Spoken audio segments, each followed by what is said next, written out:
Hi guys, welcome back to our channel. Welcome to Bondoy Real TV. So ito guys, andito tayo sa ating opisina sa Livelihood Center. So mag-set up tayo ngayon ng kakabit yung tarpaulin, maglilinis. So ito man guys, kahapon man na busy man tayo. Hindi natin napakita silong ng 24 hours. So ngayon, 48 hours na guys, 2 days. 2 days diet challenge na magsisilong. Grabe man nagutom man si Silong. Kawawa man to. Ito na, wait lang. Nagutom man talaga. Ay, nagutom man na. Kakain na. Nagutom man na talaga si Silong. 24 hours challenge siya. 24 hours nang hindi kumain, guys. Grabe man sorry man Silong. Nabisi man si Daddy. Nagutom man talaga, Nagutom man yung aso ko.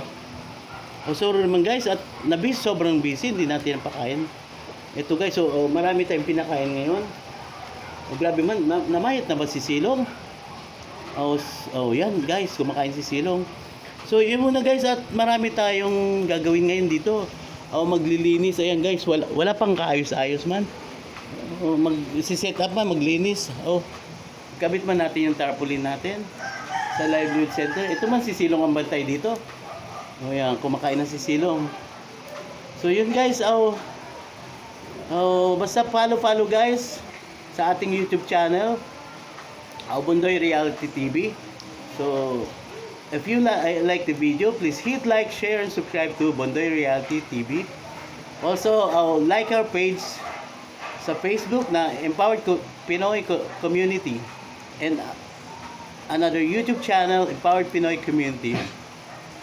Yun guys, salamat.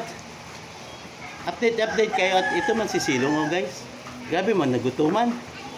Sobrang magutom Kulang. Meron pa tayong pagkain dyan. Marami pa tayong papakain kay Silong. Yun man guys, salamat.